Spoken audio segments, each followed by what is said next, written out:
Hello, welcome back to the Wrestling Newsroom. I'm your host, All Things Wrestling, and today we're going to be looking at the WWE and TNA news of the last 2 days. Let's start with a story that I covered in the last episode, but a little bit more of a revelation has come out about it, so we need to have a look at it again. WWE and Anthem Sports and Entertainment are looking to reach a deal for WWE to use the Broken Hardy gimmick. But at this point, nothing has been confirmed. When asked if there's any truth to the reports of WWE buying the rights, Reby Hardy responded, "No, absolutely not. The fact that this is even a rumour is such a joke." I think she can't answer it now because she's under contract. Because I don't think she's a reliable source to ask anymore. But that's just my thought. Matt continues to tease the gimmick and told a fan deletion is coming when "the obsolete owl cannot evade my broken brilliance by flying away. Deletion is coming." It was that quote with a picture of an owl flying into a window on Twitter. It was great. I love that tweet from Matt. So there is a possibility that they've already reached the agreement. I hope they have. I really do. Again, we have to revisit a story that I've mentioned on the last episode. Jim Ross wrote about Charlotte feeling up as a female version of Hulk Hogan. This is exactly what WWE wants to do with Charlotte, as they want to make her the face of Smackdown Live brand. WWE want to push Charlotte as a top babyface. It has reportedly been a long-term goal. Okay, I guess. I don't really see her as a heel, though. A face, sorry. She's more of a heel. But what are you going to do? And there has been reports that Cody Rhodes has signed a deal with Ring of Honor. He did address this report with the following on Twitter, saying, "For the record, I have not signed anywhere." That could be a kayfabe answer. I don't think it is. Cody Rhodes doesn't normally beat around the bush, to be fair. So he's probably not signed. That was on Friday, so that may be out of date, but I've not received any other words as of yet. And just a quick look at the Backlash rumoured card. We have Jinder versus Randy, which is already set. Usos versus Breezango, which is set. Kevin Owens versus AJ Styles or Chris Jericho, depending on who wins tonight. That's set. Shinsuke Nakamura, Dolph Ziggler, not actually set yet. Sami Zayn, Baron Corbin, not set. And Luke Harper versus Eric Rowan. Oh, and a 6-woman tag. Naomi, Becky Lynch and Charlotte versus the Welcoming Committee. That looks like a pretty damn good card, actually. I am not going to lie, I would actually be happy to watch that show. And now, you will all know this story, but I have not covered it yet. AmericanAirlinesCenter.com has announced that July 9th, Raw exclusive pay-per-view, formerly known as Bad Blood, will now be known as Great Balls of Fire. Why? Who? When? And what is going on with that goddamn name? That is the shittest name I've ever heard, WWE. Seriously, Great Balls of Fire. Oh, Brock Lesnar with his Great Balls of Fire. Oh, God. They're advertising the pay-per-view as Brock Lesnar's first Universal title defense since WrestleMania. 3 months. Are you actually taking the piss? I did cover why Lesnar is a shit champion in the last wrestling discussion, so just watch that if you want to get my proper thoughts, but he's a twat and I hate him. And Big E reacted to the WWE pay-per-view known as Great Balls of Fire with a tweet saying, "Clearly the most disappointing aspect of no longer being on Raw is knowing I won't be part of the first annual Great Balls of Fire." Because, yeah, he'd ripped the name down for about 10 goddamn minutes. It's just a ridiculous name. What the hell? Oh, and EC3 did give a leading message to Crazy Steve on Twitter saying, "Good luck to Crazy Steve in the next chapter of his career. Great dude that always gave 100%. Pleasure to work with. Thumbs up, thumbs up." I thought that was nice. Oh, and I've heard that Alexa Bliss responds to reports that explicit photos of her were released online. She wrote the following on Twitter: "Once again, the photos on the internet supposedly me are bogus. I'm offended and demand these altered pictures be removed immediately." She does not beat around the bush, does she? She is literally like, get rid of them. She'd probably kick their ass, to be honest. But yeah, I hate people that do that, twats. Oh, and an interesting way to build hype towards an upcoming WAW show in Norwich, England. Alberto Elbatron and Paige's father, Ricky Knight, has had a verbal exchange on Twitter. Here's what they said. Someone said, are you going to be wearing your new shirt when you beat Ricky Knight in 2 weeks? That was to El Del Rio. And Ricky Knight says he could not beat an egg, buddy. And then he went, I don't need to beat my eggs. Your daughter does that for me. Hashtag CCC. And then he went, you'll need everything done for you when I'm finished with you come May, pal. That actually sounds quite interesting, to be fair. I like it. And a really shit story from TNA. Someone put on Twitter, in the last set of tapings, someone went to him, before people were let in, they were telling people in a very angry voice that anyone wearing a hashtag fuck that owl shirt will be banned. You've got no sense of humour. Seriously. Ban someone for a t-shirt. That's a great way to break free speech, isn't it? Bunch of pricks. Oh, TNA's going down my list of priorities now. Because, to be honest, it ain't doing good and I find it hard to watch it. It's a good program, that's the problem. Just shit management now. Hopefully if Anthem back the fuck off, we'll have a nice time. And Nikki Bella was recently interviewed by Red Book magazine to talk about her upcoming wedding with John Cena. Yes, I know, I'm bored as well. She just said, I don't know wedding date yet. I don't want it to be quick. She noted that with the wedding being around a time when neither of them are busy now, there's a few that I'm looking at, but I'm not going to say which days yet. More than likely you're going to see it on TV. I'll give you that hint. Total Divas wedding, wonderful, don't care. That's just what I mentioned it for people that like to know about Nikki Bella and John Cena. And the Young Bucks recently appeared on Edge and Christian's podcast and were asked about joining WWE at some point. Nick Jackson said, I think, from my opinion right now, we can't obviously because we're under contract for the next, 18 months or so.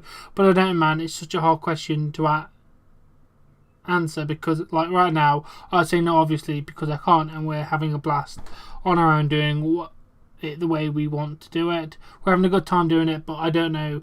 Never say never, I guess, but you can't really say no to that because that is the place everyone that ever wanted to wrestle, so I can't say no, right. But right now, we're happy doing what we're doing. So, like, I don't know. It's always going to be a question that lingers in with us, so I don't know. And Matt then went, I take it on even if it's available right now. My take on it, even if it's available right now, now's not the time to go for us because everyone in the world is going there for the first time in, and I can never remember. It doesn't seem cool to go there right now. Oh, hey, Johnny guy. Now this guy got signed, and now this guy got signed. Now everyone in the world, like, this guy, they weren't even really necessarily big names in the indies yet. Like, mid-card guys are getting signed now. I feel even if we were available right now and we signed, it would just be like 2 other guys that got signed. Like, I feel there's already 100 guys down Florida, so I feel maybe, for us at least, if we did sign right now, we'll probably just get lost in the shuffle. A fair point, and the likes weren't mine, they were theirs. God damn it was hard to read their quotes. But yeah, I don't think they should go now. And former NWA World Champion Ronnie Garvin, don't have a clue, recently appeared on the 2-man power trip of wrestling podcast and commented on Ric Flair's lifestyle. I've never seen him since 1987. I don't like being in that kind of world. This is bullshit. It is bullshit, but to each his own. It is his life and you live it the way you want to, but I don't respect it because, to me, you are a goof. When you blow your money away and you wind up down the road broke and you look in sports and entertainment, you feel focused of everything in the last part of their life is just misery. Way to go through that at the end in your life and you go through that financially. I've heard all kinds of stories and I don't know are true or not. I wish him the best and I've never done anything to me. He's never done anything to me. I respect people that are down to earth, people that have accomplished things without having to brag about all their feats in the world, how many women they slept with, how many drinks they can have in one night, driving a Mercedes and taking limos. I got to the ring with him. I never sat at a table and had a meal with him or met him in a bar or had a long conversation or even travelled with him. I never did that. Then why the fuck are you commentating on his life? Fuck you!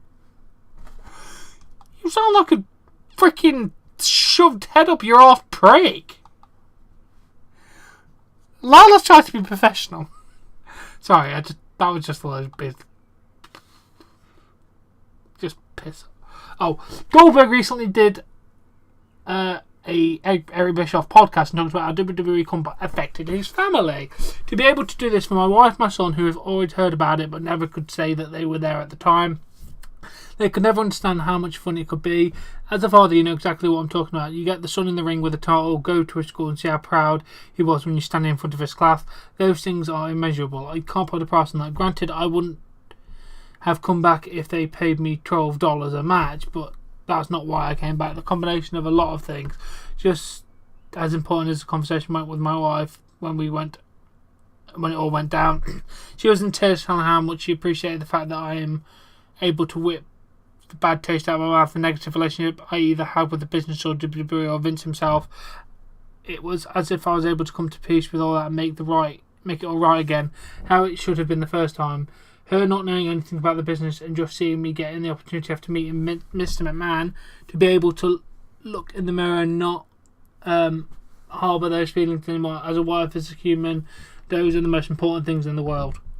Well, that sounds generally nice, mate. I'm glad that you did come back, even though you wrestled for less than 10 minutes in your entire goddamn run. Which is ridiculous, but what are you going to do?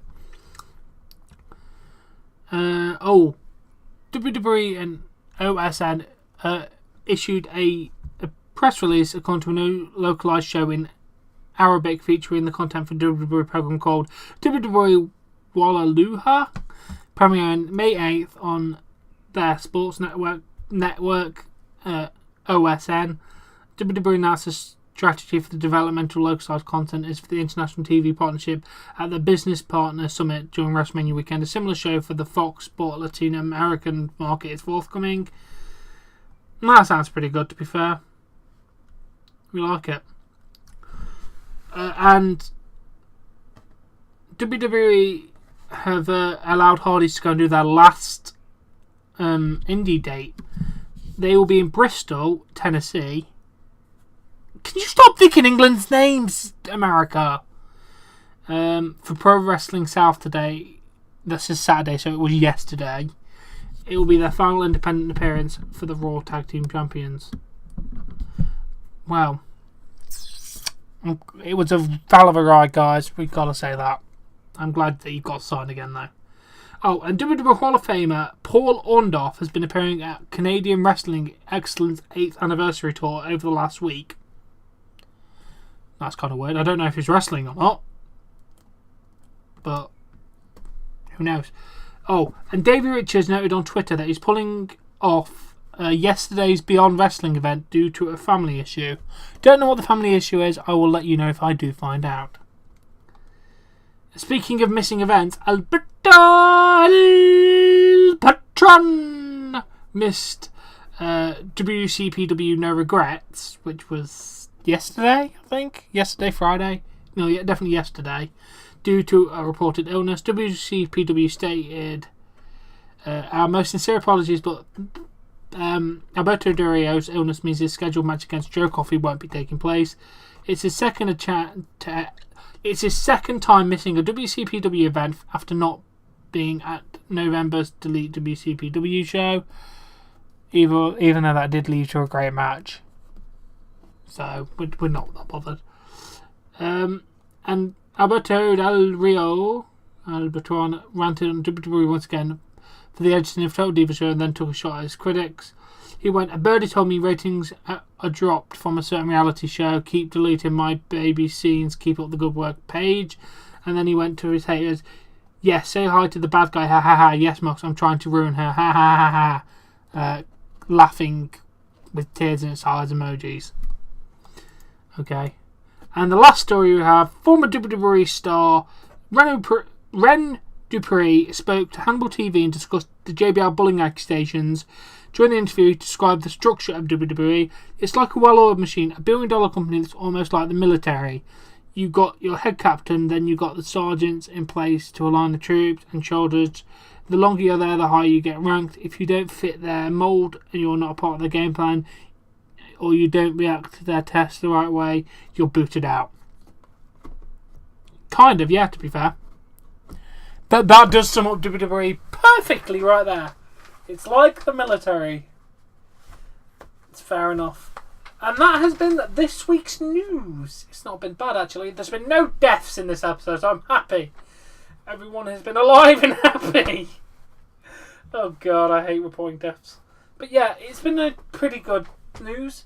Obviously, join me tonight for my Payback live reactions. I will be setting up the link for that soon. And Monday and Tuesday as well, because we'll be doing live for Raw and Smackdown. Also, Payback thoughts on and Raw and Smackdown thoughts on. You should join me for all of that. And if you've enjoyed this episode, please give it a like. Please support me on Patreon, link in the description below. Subscribe to see more content, and I'll catch you later.